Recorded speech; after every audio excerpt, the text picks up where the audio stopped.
Olá, você que nos assiste. Começando agora mais um episódio do nosso podcast Interior Baiano Notícias, que além de portal, tem um compromisso aqui com vocês que nos assistem de trazer convidados super importantes aqui na nossa mesa para a gente bater um super papo sobre saúde, educação, economia, política, que a gente adora, e vários outros assuntos também. Eu sou Júlia Brandes e ao meu lado está o Wilson Júnior. Olá, Júlia. Olá, você que acompanha o podcast Interior Baiano Notícias. Estamos com um episódio aqui para falar de um tema que eu acho super interessante. Com certeza. Só para dar um aperitivo aqui para vocês. Vamos falar sobre questão de movimento sindical, vamos falar sobre educação, sobre as indústrias da construção civil aqui em Conquista também, sobre a questão dos trabalhadores. E aí... não dá muito spoiler não, para a gente ir seguindo aqui durante o papo. Verdade. E eu vou apresentar aqui o nosso convidado de hoje, vou falar um pouquinho sobre ele. Que ele é José Antônio de Souza Alcântara, mais conhecido como Tony Alcântara. Ele tem uma trajetória de militância no movimento estudantil e no movimento sindical, e já foi diretor do Sindicato dos Servidores da Prefeitura de Vitória da Conquista, assim serve. Com atuação na rede estadual de educação, ele atualmente está na diretoria da Delegacia Sindical do Planalto da Conquista e também atua no Sindicato dos Trabalhadores na indústria da construção civil.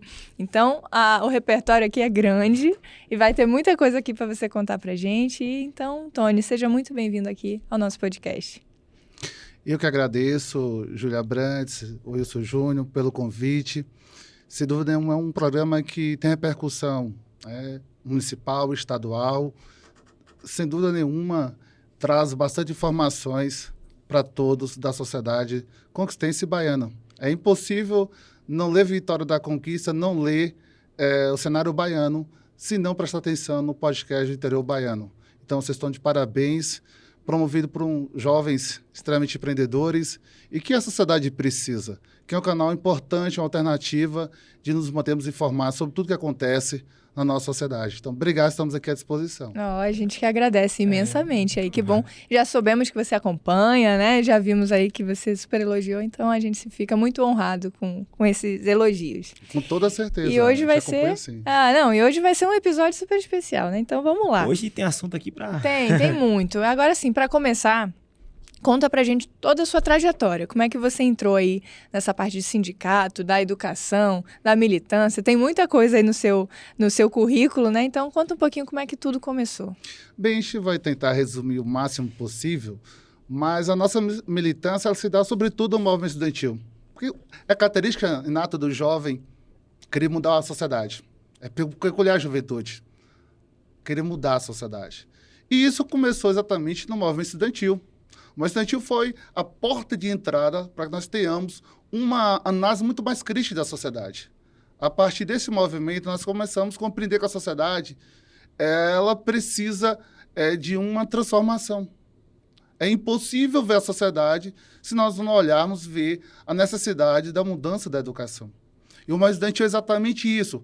A válvula fundamental que nós compreendemos da transformação é a educação. Lado a lado com outros vetores, seja no aspecto sindical, seja no aspecto da saúde, educação, do aspecto da democracia. Nós estamos comemorando hoje um ano do golpe que seria dado no Brasil o ano passado. Então, portanto, a nossa militância ela se dá na educação estudantil e floresce também para o movimento sindical, seja por meio do SINSERV, sindicato aqui dos servidores do município, e atualmente nós estamos também no sindicato dos professores do Estado. É uma forma de nós contribuirmos para a mudança da sociedade. Isso tem que ser papel de todo cidadão e cidadã que compreende que a sociedade não deve ser estática. A sociedade ela precisa de forças capazes para viabilizar uma sociedade mais justa e igualitária. Isso só vai acontecer na medida que nós conseguirmos conquistar a emancipação de cada sujeito dentro dessa história.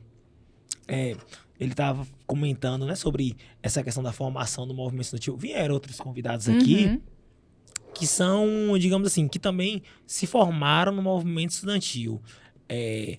E existe uma mudança, né? Você sai de estudante para trabalhador e é quando você realmente passa a adentrar nessa questão do sindicato, de entender essa questão dos direitos do trabalhador. Como é que foi essa migração? A transição, né? Exatamente. Então, assim, comecei uma estudantil não polivalente, né? Infelizmente, o polivalente não existe mais. Sim, nem o polivalente, nem o centro integrado mais existe, nem o Rafael Espino.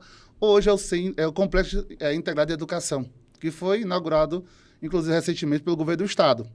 E depois nós fomos para o ESB. Nós fomos do Centro Acadêmico de História, depois nós fomos do Diretório Central dos Estudantes e depois nós passamos no concurso da Prefeitura, onde nós, de fato, ingressamos no movimento sindical. Porque nós compreendemos que o sindicato ele é exatamente esse cobertor fundamental para a proteção dos direitos trabalhistas. Então, a gente viu no sindicato essa possibilidade de agregar valores e buscar fortalecer os direitos dos trabalhadores. Então, é possível nós compreendermos sociedade, principalmente no sistema capitalista, que o principal objetivo é o lucro, ser o fortalecimento do sindicato. O sindicato é aquele que vai dar um amparo ao trabalhador, é aquele que vai lutar para que as condições de trabalho e salariais possa, de fato, ter um salário digno. Então, o sindicato nos trouxe essa visão do processo de exploração do trabalhador, mas também da compensação enquanto instrumento de luta dos trabalhadores. Então, o sindicato exatamente essa camisa que nós temos de proteção do trabalhador, é esse escudo que nós temos. Então, portanto, nasceu a partir daí esse interesse em estar lutando. Desde quando eu iniciei no meu concurso da prefeitura, nunca perdi uma assembleia. Alguns falavam, mas cuidado, não vai para a Assembleia não, porque você está em estágio probatório, cuidado, você vai perder, você vai ser demitido. De forma nenhuma. O estágio probatório avalia sua qualidade, ali no trabalho, se está eficaz ou não. Mas você tem um direito sine qua non garantido pela Constituição, sua participação ativa no movimento sindical, seu direito de expressão. Então, o sindicato vem com essa perspectiva de mudança social. É impossível pensar em mudança social sem fortalecer as estruturas dos trabalhadores. E o sindicato, sem dúvida nenhuma, é a casa primordial dessa disputa, dessa batalha em prol de uma sociedade mais justa. Bom, aproveitando aí que você está falando tanto do sindicato, né? Enfim, você falou aí da sua atuação lá, mas como é a rotina lá dentro? Como é o seu trabalho dentro do sindicato mesmo? Como é que é lá? Eu que sou mais leiga assim, nesse assunto, como é que é a rotina? Na PLB, né? No Sindicato dos Trabalhadores da Educação da Bahia. Isso, exatamente. Assim, eu sou o diretor da Delegacia do Planalto da Conquista da Educação Estadual. Nós temos aqui dois núcleos fundamentais. Temos a cidade de Anagé, que participa da Delegacia do Planalto, nós temos Belo Campo, onde essa cidade também tem a sua diretoria, mas todos estão ligados diretamente com a Delegacia do Planalto da Conquista. As nossas demandas, elas são diárias, né? Principalmente no que tange as dúvidas dos trabalhadores sobre as condições de trabalho, sobre a questão também da qualidade do serviço e sem falar também dos inativos. Os inativos são uma boa parte do nosso público que nós atendemos no setor jurídico. Nós tem atendimento jurídico e nós, diretores, nós visitamos as escolas, dialogamos com os professores para saber como é que estão as condições de trabalho. Nós cobramos as melhorias de infraestrutura para os professores. E uma das grandes batalhas nossas nesse ano, e que eu considero uma vergonha para o Estado da Bahia, eu não sei se é conhecimento com vocês, mas a Bahia é um dos estados maiores da federação, um dos maiores do Brasil. Nós temos 417 municípios. Desde o norte, o sul, qualquer profissional que precisar fazer uma perícia médica tem que se deslocar a Salvador. Não, esse serviço não existe no interior. Não tem nenhum outro lugar. Não tem no interior. Isso é feito na capital. Agora, imagina uma pessoa que está afastada por algum tipo de enfermidade, ele tem que deslocar para Salvador e ainda tem que custear isso. Isso eu acredito, seja desumano. Uhum. Inclusive, quando a secretária de Educação esteve aqui, nós cobramos que se faça a interiorização desse serviço. Vitória da Conquista, a terceira maior cidade do estado da Bahia. Nós temos um complexo de saúde aqui instalado em Vitória da Conquista. É inadmissível que o governo do estado não instale aqui um núcleo responsável por isso. Foram chamados recentemente novos concursados. E os exames de admissionais? Eles vão ter que deslocar para Salvador para entregar esses exames. Nossa. Isso é inadmissível, essa postura do governo. Então, assim, são demandas que nós teremos ao longo dos anos para que isso aconteça. Outra demanda fundamental também é a questão sobre a eleição direta dos diretores escolares. É uma bandeira nossa da PLB para que os diretores não sejam nomeados pelo governo, mas que sejam homologados dos nomes que foram eleitos pela comunidade escolar. Em alguns locais já funciona mais ou menos dessa forma, né? Já existe isso, já é algo que vem acontecendo, né? A eleição de diretores, principalmente na rede municipal, em algumas cidades, eu já tenho notícias sobre isso. No estado já existe. Só que a última eleição foi em 2015. Aí depois não houve renovação da eleição, depois veio a pandemia e informaram que vão fazer novamente esse ano. Expectativa, né? A expectativa é isso, que nós possamos eleger, né? Não é inadmissível tempos outroras que o diretor de escola do estado era delegado e fazia da escola como se fosse uma delegacia. Eu já entrei em escola que o diretor era delegado. Então, assim, o espaço escolar, com todo respeito ao sistema de segurança, tem uma realidade própria dela. E quem está na educação tem que viver e respirar a educação. Nós sabemos quando a educação ela tem características totalmente diferentes de outros setores da sociedade. Então, é importantíssimo a eleição seja garantida, que garanta a democracia no ambiente escolar, professor, aluno, pais, funcionários, possa efetivamente eleger quem que tem o perfil mais adequado para atender a nova demanda da educação. Tony, você falando sobre a educação da Bahia, eu tenho uma pergunta que eu acho que ela é meio que tripla, digamos assim. Primeiro, qual a avaliação você faz da educação da Bahia atualmente? E o que é preciso fazer para você, como é que se diz, melhorar a qualidade da educação da Bahia, ao tempo que valoriza também o servidor, em que dá condição de trabalho para ele? Aí seria formar a sua avaliação e o que fazer para... Que pergunta, hein, Wilson? Essa que pergunta é essa daí? Peso essa.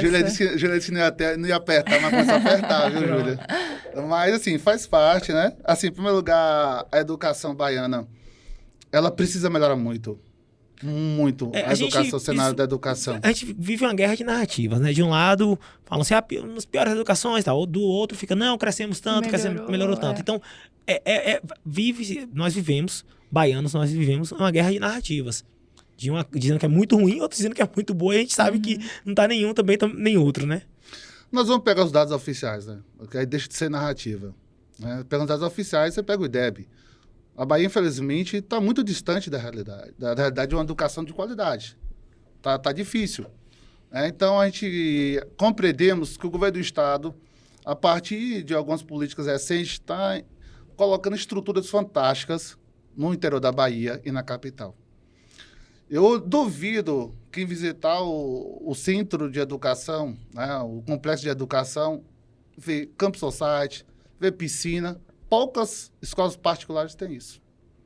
Mas eu sempre falo que a qualidade da educação ela é primordial quando se investe e valoriza quem faz a educação.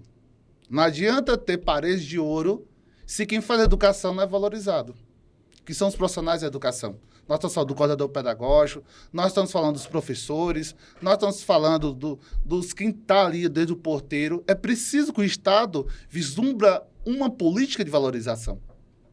E a Bahia está muito distante disso. Em que pesa o ano passado ter colocado o piso, né, o reajuste do piso, mas já estava distante. Nós ficamos no penúltimo governo de Rui Costa 7 anos sem reajuste. Então, ou seja, é preciso colocar a educação não só como construção de paredes. É preciso compreender a educação como construção de seres humanos. Fora esse ambiente interno da escola, eu sempre falo, casamento perfeito só vai existir a educação só vai existir um casamento perfeito se a família participar. Não é à toa que o Congresso... Inserir as famílias na comunidade escolar. Acho que isso aqui já foi pauta. Inclusive, já conversei com outras pessoas no interior baiano. Que como se distanciou nos últimos anos pais de alunos da comunidade escolar. De estar ali na escola, de assistir uma apresentação de teatro do estudante. E eu falo isso na escola pública, principalmente, né? Que é onde precisa que a comunidade ela utilize o espaço. Que a escola, às vezes, fica aberta no fim de semana para atividades lúdicas, projetos de extensão. Então, assim, esse é um ponto que eu acho que você poderia tocar pra gente e dizer também por que também não existe. Olha bem, assim, só para finalizar, complementar a resposta, um dos projetos mais importantes foram aprovados no Congresso de obrigar que tenha-se psicólogo e assistente social nas unidades escolares. Se nós perguntarmos quantas unidades escolares, seja municipal, seja estadual, tem, quase nenhuma tem. Em tempos onde a saúde mental... É isso, eu falo que essa saúde mental hoje é primordial, né? Hoje é primordial e não tem essa assistência. Infelizmente, tem assistência. O assistente social é aquele que vai analisar, digamos, principalmente a relação do menino da unidade escolar ali, com a sua família, com o trabalho ali. E nós temos uma realidade extremamente complexa de alunos na escola pública. Eu tive uma aluna que durante o ano todo, ela, para estudar, precisava levar 2 filhos pequenos para a escola. De 2 anos e de 8 anos para a escola. Todos os dias, à noite. Todos os dias, à noite. Não tinha com quem Não tinha com quem deixar, não tinha com quem deixar. Então, ou seja, para que nós possamos, de fato, vislumbrar isso, é preciso dialogar com a família. E compreender que a educação tem que ser não algo secundário. Compreender que a educação ela tem que ser prioridade. Mas nós sabemos que, diante da necessidade da boa parte da população, a educação fica em segundo plano, porque, em primeiro lugar, vem a necessidade de pagar as contas diariamente. Mas o que é que o Estado pode fazer? Isso que você coloca. O Estado da Bahia começou a implementar algumas bolsas, né, pagando por aluno, principalmente que estão em situação de mais vulnerabilidade social. Então, todo mês o aluno ele recebe 150, 200 reais por mês. Né? Nós temos aula de reforço de aluno, que na minha época não existia reforço. Hoje as escolas oferecem reforço por aluno. O aluno está com dificuldade em matemática, dificuldade em português, existe isso. Então, ou seja, do Estado tem um estímulo para que o aluno permaneça estudando. Isso aí tem com toda certeza. Mas é fundamental que o Estado esteja antenado no que acontece dentro da unidade escolar e o que acontece fora que precisa estimular. Então, nós tivemos vários casos, exemplo, o caso da questão de segurança. Nós tivemos alunos que deixaram estudar por falta de segurança. Né? Tiveram os seus celulares furtados ou roubados.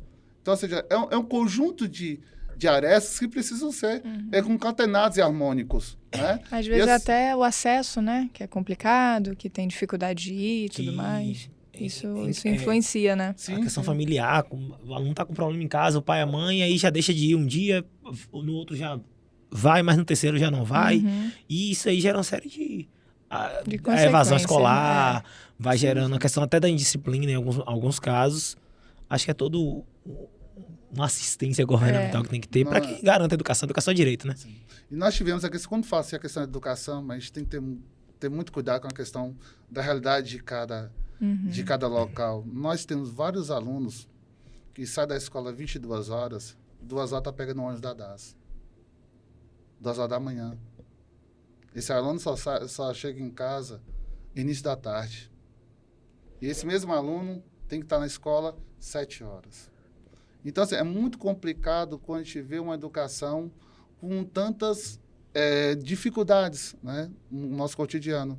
Então, assim, o Estado precisa garantir que esse menino possa ter a oportunidade de estudar, mas também que possa garantir um mínimo também que essas famílias estejam incluídas nos programas sociais. Sim. Para que ele não precise trabalhar no seu período escolar para sustentar a casa. Nós tivemos alunos que sustentam a casa. Então, isso é muito complicado. Então, quando você fala assim, a educação na Bahia está boa, segundo os dados do IDEB, não está bom. Né? Nós tivemos o último IDEB, foi agora em 2023, o resultado vai ser esse ano. Então, a gente compreende que existe a possibilidade de melhorar, sim, o IDEB. Mas isso não é só. A gente precisa compreender que o IDEB é uma das vertentes. Mas a vertente principal é a relação da valorização de todos aqueles personagens da educação, assim como a estrutura está se melhorando, radicalmente está melhorando, mas também precisa vislumbrar ações de inclusão social das famílias que estão aí. Né? Essas famílias que padecem de tantas políticas públicas e que interferem diretamente conosco. E essa integração das famílias, as escolas, essa aproximação a comunidade escolar como um todo, né? Se integrar mais, é possível? Sim, é possível e assim... Tá nascendo de forma forte essa política de inclusão de algumas escolas. O Estado agora está oferecendo, de 10 a 31 de janeiro agora, atividades lúdicas para os alunos e ex-alunos, né? Aula de esporte, aulas de oficina de cântico. diversas áreas. Esses meninos vão para dentro da sala de aula, vão ter almoço, vai ter café, Que legal. vai ter tudo isso daí. Isso é importante. E quem vai estar lá são oficineiros, não serão os professores. Os professores vão estar nas suas festas, retornarão no início agora de fevereiro para a jornada pedagógica. Mas que isso não seja uma política momentânea, mas que isso seja uma política permanente de valorização dos espaços das escolas, para que esses meninos que no final de semana deixem os barzinhos, deixem esses locais que não são tão propícios à sua formação psicológica e física, e esteja na escola um ambiente não só educacional, mas um ambiente também de interação social. Maravilha. E no aspecto municipal, você é uma pessoa que está ali na área da educação, recentemente, para 2024, agora para esse ano que já começou, o orçamento da educação teve uma redução, da educação municipal, uma redução de mais de 70 milhões. Como isso dificulta o trabalho de quem atua na educação, dos atores da educação, e como isso prejudica também no desenvolvimento dos estudantes? Oi, eu sou Júlia. A gente pode ter milhões de ideias, né? A gente pode ter ideias fantásticas, boas, mas se a gente não tiver orçamento, a gente não consegue concretizá-las. O custo, subiu muito das coisas. Exatamente, ou seja, não adianta ter boas ideias se a gente não tem de onde concretizá-las. E de onde nasce a concretização? Do orçamento. É o orçamento que vai garantir a viabilidade das políticas públicas, que vai garantir a valorização dos profissionais da educação, que vai garantir que as escolas nos bairros periféricos continuem funcionando. Porque a política, de muitas vezes, do governo é reduzir as unidades escolares e concentrar em locais, às vezes, distantes da residência, e não oferece estrutura de transporte. Então, é inadmissível que qualquer governo que pense a sociedade de uma forma plural, que pense a sociedade do aspecto do desenvolvimento e não tenha educação como prioridade. E eu fiquei extremamente surpreso quando eu soube dessa informação que no orçamento para 2024, a gestora municipal diminuiu a verba da educação. Isso é inadmissível. Como pensar educação sem investimento? Ou seja, está secundarizando. Todos os países que se desenvolveram, todos os territórios se desenvolveram, elegeram a educação, a saúde, como uma força motriz. Porque os países subdesenvolvidos exportam tecnologia, exportam tanta ciência. E porque nós não continuamos exportando matéria-prima como se nós estivéssemos na época ainda da conquista dos portugueses. A gente exporta o quê? Café, exporta manga aqui de Livramento. Minério. Commodities. A gente precisa exportar ciência, a gente precisa exportar educação, tecnologia. E os nossos pensadores, cientistas, muitas vezes vão lá para fora, são valorizados. Agora, se você não investe na educação, você vai esperar o quê da sociedade? Isso atrapalha o próprio desenvolvimento, a capacidade de interferência na sociedade acaba diminuindo. E onde começa a educação? Começa pelo Estado, que é a responsabilidade do ensino médio, profissionalizante? Não. A educação começa ali, ó, na base ali, nos anos iniciais. E aí tem que ser um investimento muito maior, porque é onde começa a formação do ser humano, em todos os aspectos. Como é que se justifica reduzir o orçamento municipal da educação? O que é que justifica? Não tem justificativa plausível? Eu não sei se o Conselho Municipal de Educação teve participação nessa discussão. Porque deveria.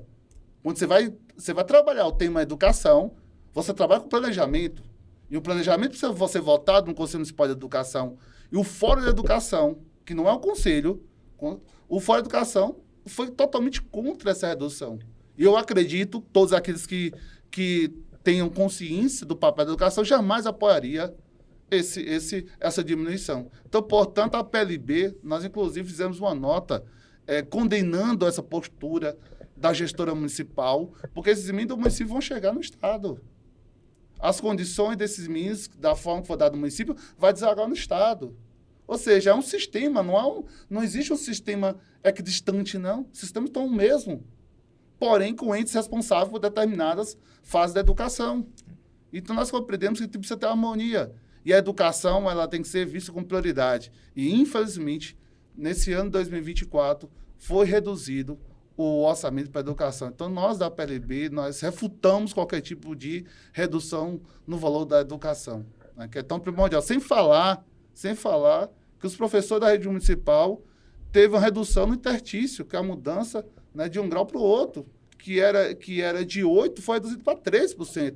Então, já houve um golpe do reconhecimento e valorização do professor, e agora, mais uma vez, da comunidade como um todo, a redução desse percentual de milhões, que vai ter um impacto na educação. Esse assunto já foi até pauta aqui no interior baiano. Vieram algumas pessoas, né? Falaram sobre, então estamos trazendo mais à tona aí. Vamos continuar. Eu converso, por favor, você não me corta, viu? Por favor. Não, imagina. A gente adora ouvir. A gente adora. Antes da gente entrar na parte mais do município, mais de Vitória da Conquista, deixa eu falar só com quem está nos assistindo, nos ouvindo, que é interiorbaiano.com.br, nosso site, nosso portal. Vocês já estão ligados, que eu sei. Mas assim, muita notícia, muita informação. O site é diariamente atualizado, tem muita coisa boa lá. Tem muito assunto sobre educação agora, então já vai dar uma atualizada bem bacana por conta desse bate-papo aqui com o Tony. Então, fiquem de olho, nos acompanhem. Tem o Instagram, tem o YouTube, né, que tem todos os episódios aqui do nosso podcast, já são mais de 100. Se eu não me engano, esse aqui é o 103º. 103. Então, acompanha a gente, tem muito corte, muita coisa boa, tem política, tem educação, tem outros assuntos também que a gente foge um pouquinho assim, então acompanha a gente. No Spotify também, você que estiver indo para o trabalho, para academia, passeando, vai escutando a gente, vai se atualizando, que estamos aqui para vocês. Então, interiorbaiano.com.br. Vamos agora ao nosso segundo bloco, mais direcionado aqui para a conquista. Sim. O assunto está rendendo bastante. Vamos falar um bocado de política daqui a pouco. Vamos lá. Mas antes, só mais um tema que é uma área de atuação do nosso convidado, do Tony, que é o Sindicato dos Trabalhadores da Indústria Civil, e é um setor que mais cresce, né? Assim, sempre Vitória da Conquista e construção civil, meu amigo. Como é a atuação do sindicato em um setor que emprega tanta gente na cidade, e um setor que cresce assim, a cada dia você vê novos trabalhadores indo para novos canteiros de obras. Então, assim, como é lidar com esse sindicato e essa atuação ainda mais desse setor, né? Primeiramente, obrigado pela pergunta. Primeiramente, destacar o setor da construção civil na nossa cidade. Nós temos grandes construtoras na cidade. São construtoras de grande renome, assim, de um compromisso com a cidade enorme. Né? Isso é indiscutível. As construtoras têm um compromisso aqui com a cidade fantástico, onde empreendimentos são edificados todo dia. Se nós rodarmos Vitória da Conquista, desde o lado leste, lado oeste, nós temos edificações. Se a gente for ali para a saída para Anagé, o que está se levantando de obras... E não só residencial, né? Comercial, e outro tipo de empreendimento de galpão, sabe assim? Não para. Onde você vai, você vê uma obra. Você vai ali para sair da Barra do Choça, são vários empreendimentos. Você vai ali para sair dali... Paitambé tem outros empreendimentos, então essa cidade ela vivencia um crescimento fantástico na área da construção civil, né? É um setor que na época da pandemia não parou, todos os outros pararam. Sim. A construção civil continuou pujante, enfim. Então a Vitória da Conquista tem um destaque enorme, seu PIB tem uma fatia da construção civil considerável, né? Nós temos a característica de agregar cidades aqui, mais de 90 cidades ao nosso entorno, né? Desde norte de Minas Gerais. Muitas pessoas vêm morar, outros vêm investir na cidade, no lado da construção civil. E nosso papel fundamental é garantir que os trabalhadores que lá estejam tenham as condições respeitadas de forma digna e que os pagamentos dos seus salários sejam pagos em dias. Assim, nós não só... estamos só na construção civil, nós temos também os terceirizados em Embasa, nós temos a armoraria, pessoal de cimento, é um sindicato muito amplo da cidade. Nós visitamos, a gente não consegue dar conta de visitar todas as obras todos os meses. A gente não consegue, porque são tantos empreendimentos que nós temos. Mas, assim, é elogiável a postura que as construtoras, elas cumprem de fato, né, as leis trabalhistas. Isso elas cumprem de fato né? as leis trabalhistas, as construtoras. Mas, contudo, todavia, entretanto, em todas as obras, não vou falar todas, porque a gente não consegue visitar todas, mas todas aquelas que nós visitamos, nós temos terceirizados.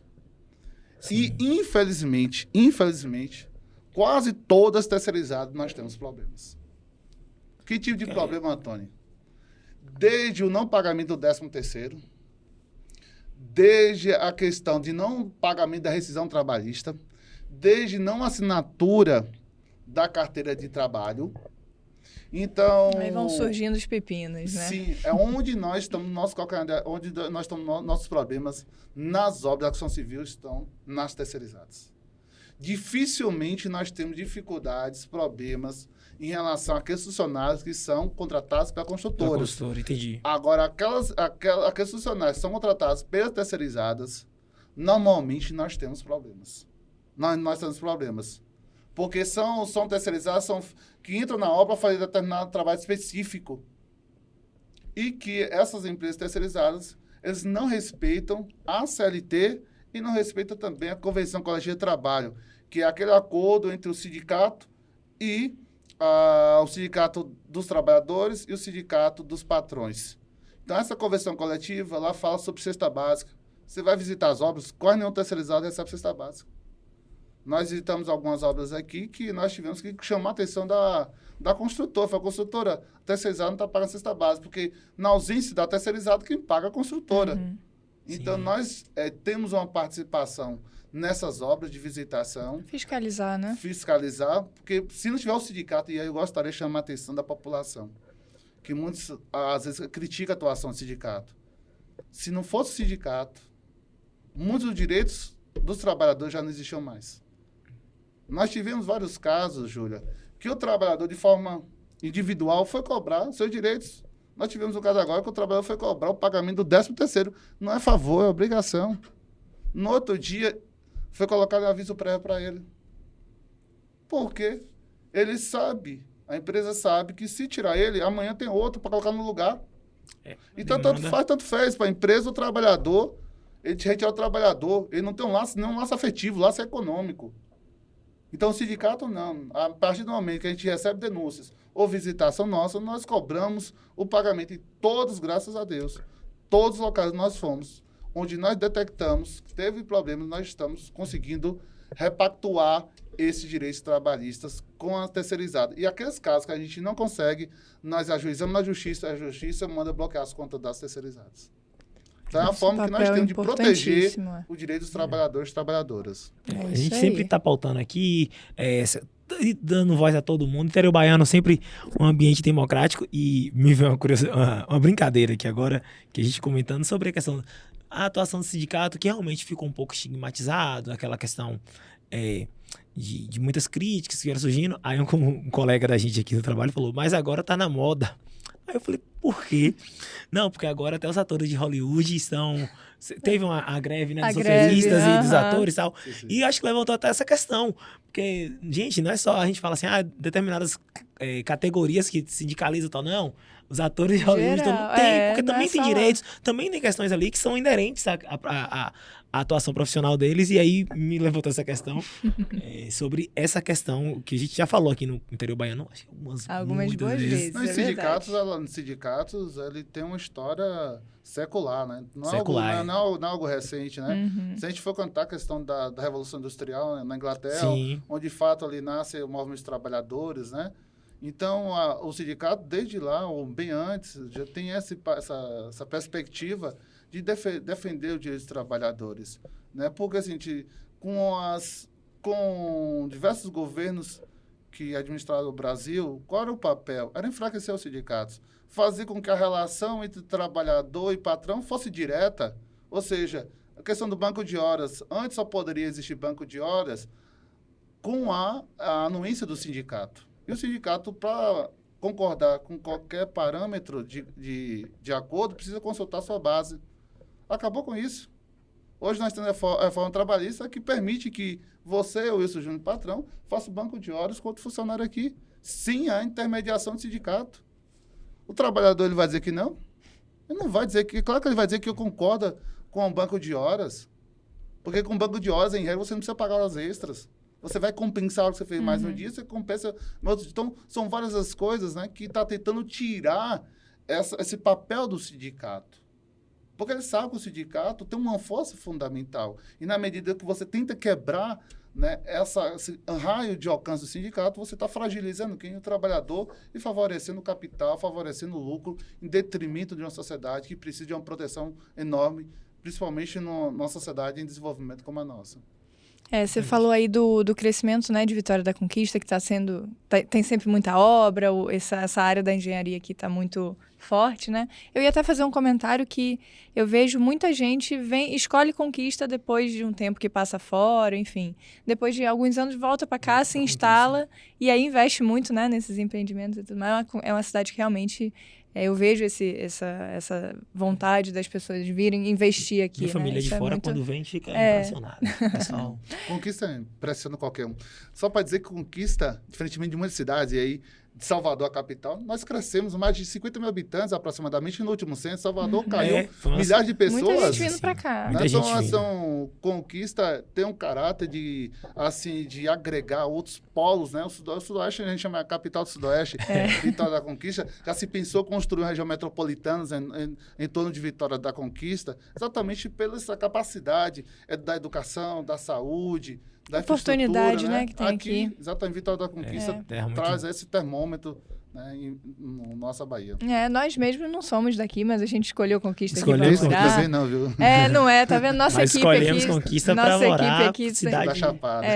De 10 pessoas que tem aqui na nossa equipe, né, acho que uma ou duas são daqui, então assim, tá todo mundo agregado aqui em Conquista. Em todos os espaços, viu? Todas as áreas, todo né? mundo só de Conquista é raridade. E justamente porque nós estamos em Conquista, moramos em Conquista, nós vamos falar de política de Conquista. Vamos falar de Conquista agora, era isso que eu queria, era o gancho que eu queria fazer. Bom, puxando agora para nossa Conquista aqui, uma pergunta que a gente sempre faz, é uma opinião que a gente quer ouvir de todo mundo que vem aqui, né? O que você acha, o que você pode opinar para a gente sobre a gestão atual da prefeita, né, Sheila Lemos? O que você espera para esse ano que começa aí? Como é que está a sua expectativa? Em primeiro lugar, eu acredito que a política ela tem que priorizar principalmente quem mais precisa. Nós sabemos que tem um Lado Oeste, tem um Bairro Recreio e tantos outros são fundamentais na composição e desenvolvimento da cidade. Mas qualquer gestor, ele precisa priorizar determinadas ações. E aí, como a gente pode pensar em Conquista se a gente não investir na saúde básica? Nós estamos vendo superlotações do Hospital de Base e da UPA. Ou seja, qual é o papel do gestor municipal para o enfrentamento da questão da saúde? E se nós formos pegar, eu tive uma cliente que ela falou assim, Tony, o meu filho precisa de uma neuropediátrica. Sabe quanto tempo tem um pedido de exame dela? 5 anos, no posto, lá nos Campinhos. Você imagine se fosse um filho seu nessa situação. Então, ou seja, é preciso repensar a questão da saúde de nossa cidade. Acho um dos principais gargalos do gestor municipal atualmente, é a questão da saúde. Entra secretário, ser secretário, e o problema permanece. Você vai para o posto de saúde, o panorama interditado, a estrutura interditada. Como é isso? O atendimento já não é bom e agora sim o atendimento do posto ali. Então, assim, isso acontece nas periferias e eu que pedalo na zona rural, faço questão de quando chego, conversar também sobre política. E a situação é a mesma coisa. A cadeira do dentista fica quebrada mês a meses. Ou seja, o gestor, ele não trabalha sozinho, ele precisa trabalhar com equipe, seja antenado com os problemas da cidade. Infelizmente, a questão da saúde, ela deixa muito a desejar. E outra questão também, que eu trabalhei durante um bom tempo, que eu fui advogado dos sindicatos rodoviários durante um tempo, problema também alarmante a questão do transporte em nossa cidade. O transporte coletivo Vitória da Conquista, em que pese está se finalizando a questão da licitação, né, das 2 empresas, manteve-se as 2 empresas, a Atlântica e a Rosa, mas ainda ela não atende a contento a necessidade do nosso município. Está muito distante da qualidade de que Conquista merece. Nós sabemos que o problema do transporte coletivo é um problema nacional, mas Vitória da Conquista está na dianteira dos problemas, que vem já há alguns anos, em que pese está ali congelada a tarifa, mas a qualidade também está ali muito distante da realidade do que nós precisamos. Bairros sem ser atendidos, quantidade de ônibus em determinadas índices são muito poucas. Se nós sairmos aqui de manhã, você vai ver os ônibus superlotados. Se você for ver à noite, é a mesma coisa. Às vezes, se você perde o ônibus agora, você perdeu o horário da entrada da universidade, você perdeu ali o horário do seu emprego. Ou seja, é preciso melhorar a questão do transporte, precisa melhorar a questão da saúde, que são gargalos que eu acho que a prefeita precisa enfrentar. Talvez dois dos principais aí, né? Dos principais, sem falar também na questão da infraestrutura, né? A infraestrutura também em vários bairros da nossa cidade, e agora com essa chuva deixa muito mais escancarado a situação em nossa cidade, que precisa fazer um enfrentamento enorme na nossa cidade. Então, são várias coisas que nós podemos dialogar. A prefeita ela precisa ouvir a sociedade. Ela precisa ouvir a sociedade. Né? Nós já tivemos gestões anteriores onde nós tínhamos orçamento participativo. Orçamento participativo, eu fui delegado de orçamento participativo por diversos anos, onde nós conseguimos implantar a unidade base de saúde do CSU, que fica ali na UBS 2, graças ao diálogo ali de todos os moradores que elegeram o posto como prioridade ali de gestão e foi executado. A gestão anterior teve erros, teve vários erros também, com toda certeza. Mas a gestão atual ela precisa enfrentar a saúde, porque quem tem condições tem plano de saúde. E a população, nós temos mais de 80% da população de Conquista não tem plano de saúde. Depende do posto de saúde, depende da UPA, depende da hospital de base para atender suas demandas. Infelizmente, nós temos esse problema sério que precisa ser enfrentado pela gestora municipal. E, é claro, a questão da educação, que nós já abordamos em outro momento aqui, que é outra questão também que precisa ser colocado em nossa cidade. Uma educação que precisa ser repensada num processo de maior participação da sociedade e também como incluir mais as pessoas. E que não seja só uma educação de quantidade, mas que garanta, sobretudo, a qualidade. Porque eu sempre falo, não é porque são filhos de trabalhadores que têm de ser tratados como números. Tem que ser tratados como pessoas capazes de ter a inserção na sociedade com muito respeito e com qualidade. E eu sou professor e cobro isso sempre da gestão da minha escola, cobro sempre nos encontros da educação sobre a questão. Nós não podemos fazer educação a partir de uma qualidade pífia. A qualidade para todos tem que ser garantida. A régua tem que subir, o parâmetro tem que estar lá em cima. A gente tem que dar, sabe o quê? A gente tem que dar o direito a eles sonharem. A gente tem que dar o direito a eles querer crescer na vida. E se a educação não fizer isso, outra coisa não vai fazer. Então, de acordo com o que você falou aí com a gente, você acha que a gestão atual deixa um pouco a desejar em diversos aspectos, em diversos âmbitos, né? Sim, com toda certeza. Só para a gente entender direitinho e fechar aqui com o laço. Bom, falando ainda da gestão e tudo mais, eleições, né? A gente está em 2024. O ano chegou, né? A gente falava, tava tão longe. Finalmente, das eleições. Mas a gente comentou durante muito tempo. Não, mas ainda falta um ano. Passa rápido. Não, gente, agora não falta um ano. E a gente quer saber de tudo, né? Quer ficar por dentro de tudo. Me diz como é que estão suas expectativas? Você acha que vai ser uma eleição mais polarizada entre talvez Sheila e Valdenor? Você acha que pode ter uma terceira via? Como é que está a sua visão quanto a isso? É claro que no momento pré-eleitoral surgem muitas pré-candidaturas, né? E é natural da política que isso aconteça. Mas consolidado mesmo, nós temos aí duas candidaturas. Né? Candidatura atual da prefeita atual, né? Sheila Lemos, e nós temos já de forma declarada a do deputado federal e ex-reitor da UESB, professor Valdenor Pereira. Nós temos de outros campos, né? da vereadora Lúcia Rocha, que é uma vereadora que tem uma longa trajetória na nossa política local. Se a gente vai ganhar 7 a 8 mandatos. Seguidamente, são 8, a mais votada de Vitória da Conquista, inclusive foi mais votada do que a esposa do ex-prefeito de Vitória da Conquista, do Dr. José, teve menos voto do que a própria Lúcia Rocha. Então, isso demonstra a força que ela tem no Senado de Vitória da Conquista. Na última eleição estadual, ela teve aqui mais de 20 mil votos, só em Vitória da Conquista. Então, assim, é uma pessoa que, para onde ela caminhar, pode consolidar a eleição. Né? Então, assim, a presença dela na Vitória da Conquista não tem como discutir se não passar pela essa questão da Lúcia Rocha. E tem outras possibilidades que se acercam, com o grupo digamos, a gente considera mais de extrema-direita, que é o PL, que há uma discussão do radialista que possa ser candidato. Acho difícil essa viabilidade, mas eu acho que vai consolidar nessas duas pessoas, né? na pessoa da prefeita atual, Sheila Lemos, que busca revigorar seu mandato, que busca consolidar sua cara na gestão municipal, em que pese ainda não conseguiu, com diversos gargalos já foram apontados aí. E nós temos aí uma pessoa, o deputado federal, o professor Valdenor, que já deixou um trabalho aí consolidado na reitoria da UESB e que vem de mandato estadual e mandato de deputado federal em nossa cidade e que está conseguindo agregar a base do Estado. Isso é importante colocar que o governador Jerônimo está diretamente envolvido na construção da pré-candidatura de Valdenor. Isso traz uma certa envergadura do ponto de vista de agregar mais forças, de consolidar a presença do deputado em todo o cenário, e a prefeitura vem aí com a máquina e de um empréstimo de 160 milhões de reais em obras de diversos locais, que eu não sei até que ponto que isso vai consolidar em apoio popular. Então, são questões que estão sendo analisadas ainda, mas que o cenário consolida aí para essas duas candidaturas, que pode depender da postura da vereadora Lúcia Rocha caminhar para uma eleição de primeiro turno ou uma eleição de segundo turno. Pelo cenário atual, uma eleição de segundo turno, que se avizinha por aí.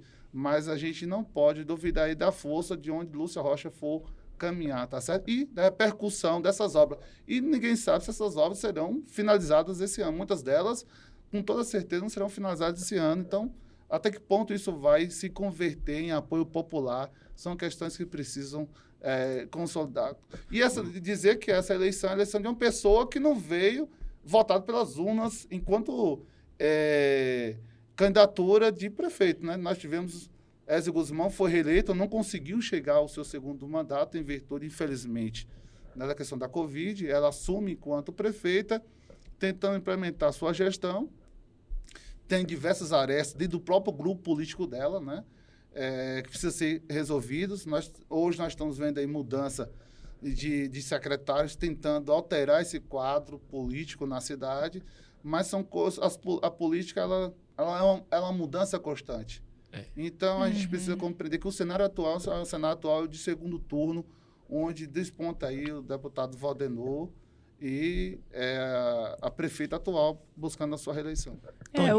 O jogo só acaba quando acaba, né? Porque política, até a hora de você votar, muita coisa pode mudar. Como uma nuvem, acontecer. né? Você olhou, tá lá, mas daqui a pouco não tá mais, o cenário mudou e... a gente tá só no comecinho do ano, então muita água vai rolar, né? Muita coisa vai. Sim. A gente pede uma opinião aqui, mas ao longo desses tempos a gente vai analisando mais. Até porque uma decisão de Salvador interfere em Vitória da Conquista. Com certeza. Dos dois lados, né? Nós temos aí, eu estava lendo, inclusive, o Tero Baiani, né? A questão da federação, né? Do União Brasil, do Republicanos, do PP. Vai interferir, porque o PP hoje está ali junto com o grupo, com o PL, com Republicanos, a depender da federação, isso pode mudar. Tanto o campo da prefeita quer trazer o PP, porque tem televisão impressionante. Tanto o PT também quer trazer o PP, porque sabe que Vitória da Conquista nas grandes cidades, os meios de comunicação têm um peso enorme na decisão do eleitorado. E tem televisão conta bastante. Então, o PP é das mais bancadas de deputados aqui do Congresso Nacional, e isso, sem dúvida nenhuma, além das grandes lideranças que o PP tem e outros partidos têm, né? Citou aí uma apuração exclusiva do interior baiano, Exatamente. Que é uma possível formação. Quem está atento aí sabe que nos bastidores de Brasília, uma formação de uma federação entre União Brasil, PP e Republicanos, já tiveram reuniões na semana passada, grandes veículos de comunicação já colocaram, o interior baiano apurou como isso impactaria em Vitória da Conquista. Confere lá. Confere lá. E eu tenho uma pergunta, Tony, que a gente falou de gestão, de avaliação. Ele é professor. Você é professor. Então, você tem que tirar de letra. A gente comentou sobre a gestão da prefeita Sheila Lemos, sempre fazendo esse adendo aqui, que é sobre a gestão da prefeita, até sobre o governo, nunca sobre a pessoa, mas a gente quer uma nota. De 0 a 10, se você fosse dar uma nota para o governo municipal, para a gestão da prefeita, qual nota você daria? E por quê? Tá. De 0 a 10. Eu daria 4. Por quê? 4. A primeira coisa, prefeito que é bom, é prefeito que cuida do povo. Isso daí é primordial. E nós temos visto que o nosso povo, tanto das periferias como da zona rural, estão padecendo de políticas capazes de enfrentamento. Político bom é aquele que constrói casas, não é aquele que manda a polícia e a guarda municipal destruir casa de ninguém. Então, nós acreditamos que político bom é aquele que investe em educação, não é aquele que manda fechar escolas. Político bom é aquele que incentiva e valoriza o professor, não é aquele que tira incentivo dos professores. Então, político bom é aquele que favorece a construção e a mobilização popular. E é isso aqui que a gente não está enxergando. Então, a nota 4 vai exatamente isso. O lado oeste da cidade, quantas vezes ficou órfão de uma gestão pública? Agora, nos últimos momentos, nós estamos vendo uma prefeitura pensar no lado oeste, na Lagoa das Bateias. Nós estamos vendo a prefeitura pensar na reforma da Avenida Brumado. Mas precisou de quanto tempo para isso acontecer?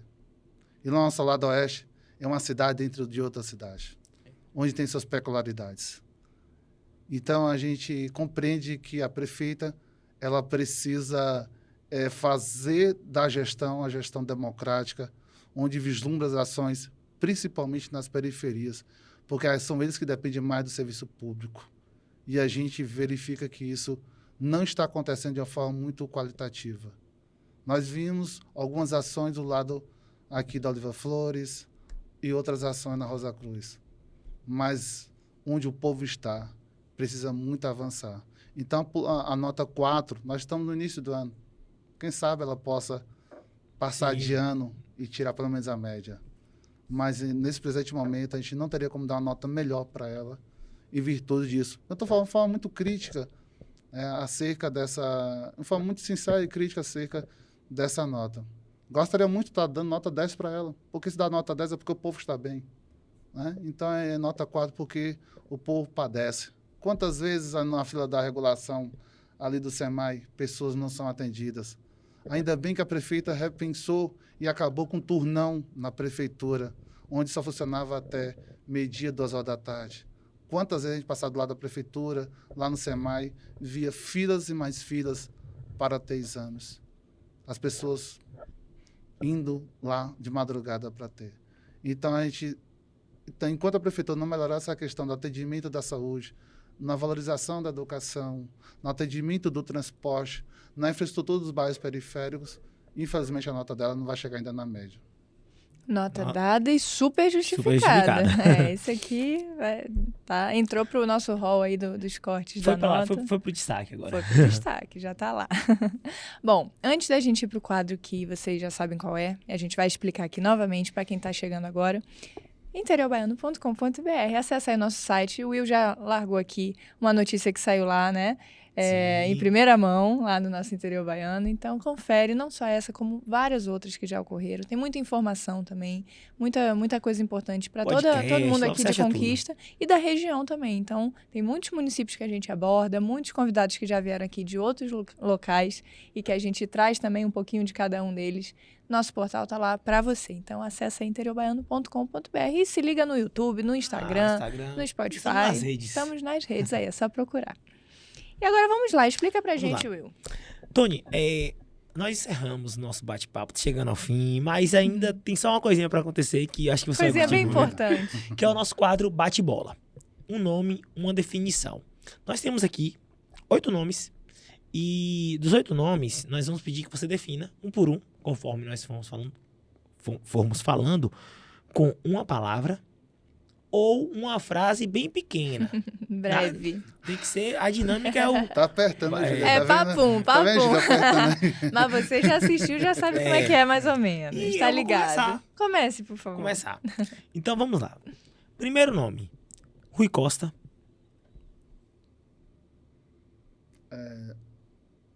Digamos que seja gestor. Jerônimo Rodrigues. Mais democrático. Sheila Lemos. Precisa dialogar mais. Valdenor Pereira. Excelente deputado. Lúcia Rocha. Bom mandato de vereadora. Washington Rodrigues. Distante da nossa realidade. Jair Messias Bolsonaro. deve ser esquecido na história do Brasil. E Luiz Inácio Lula da Silva. Uma esperança para o povo. Pronto, foi, Muito rapaz. nomes. Foi. Tava com medo, tava nervoso? Não, que isso. Aqui a gente, Ele já gente é do acompanhou, bem, alguns a gente nomes é ele já legal. imaginou também. É negócio. Não imaginei não. Eu tava aqui calafrio aqui já. Oh, meu Deus. Tava aqui, chega, eu tô tremendo aqui. Já passou e arrasou, foi ótimo, maravilha. Tony, a gente só quer agradecer a sua presença aqui, foi um papo muito importante, né, muito interessante, assim, Sim. esclareceu muitas coisas ainda a gente vai esclarecer depois, o convite fica aqui para você voltar, as portas estão abertas. Então, educação, política, tudo isso que a gente abordou aqui é muito importante, não só para a gente, mas para levar, né, essa informação para quem nos assiste, para quem está chegando agora. A gente tenta falar de uma forma mais simples, mais leve, justamente para abranger todo mundo. E assim, a gente só tem a agradecer a sua participação. Realmente foi ótima, viu? Não, é só reforçar o Pode fazer agradecimento, né? fazer suas considerações. Então, assim, em primeiro lugar, agradecer. A primeira vez estar aqui com vocês. Eu sempre estava lá do outro lado da tela. Eu falei, meu Deus, aqui que dois tão harmônicos. Às vezes a gente vê duas pessoas apresentando o programa, às vezes cria aquela desarmonia um com o outro. Vocês são extremamente harmônicos. E acho extremamente profissionais nas perguntas, né? Não foram perguntas induzidas nenhuma, foram perguntas efetivamente para o esclarecimento da população. E é um canal de notícias que Vitória da Conquista tem e, sem dúvida nenhuma, um dos melhores da cidade e da Bahia. Então, Coisa Vitória da boa. Conquista só tenho que agradecer. Me sinto muito lisonjeado, muito feliz em estar aqui presente. Estou me sentindo até muito mais importante ainda agora. Mas você é, Ser com entrevistado certeza. por vocês, né? Eu já dei entrevista em outros canais, mas aqui é a primeira vez me sinto tão leve, Que bom. mais tranquilo com vocês, né? Que fluiu de uma forma muito tranquila, né? As perguntas e se deixaram muito bem à vontade. E a democracia agradece. Ah, que maravilha. Muito Maravilha. obrigada também, né? Foi, como eu falei, foi tudo ótimo e estamos aqui para isso. Obrigado, Will, por mais um episódio aqui. Obrigado, amiga. Mais um De episódio harmonia, sucesso. como De ele harmonia. falou. Somos Gostei. harmônicos, adorei isso. Aí. E obrigada a você que nos assistiu, que nos acompanhou. Segue ligadinho na gente, vem muita coisa boa aí. Muita coisa Sempre boa, gente. vem, né? Sempre, A gente sempre capricha Expectativa. aqui nos nossos convidados, nas nossas pautas. Então, continue aí ligadinhos conosco, tá bom? E até o próximo episódio. Valeu, gente. Tchau, tchau. Tchau.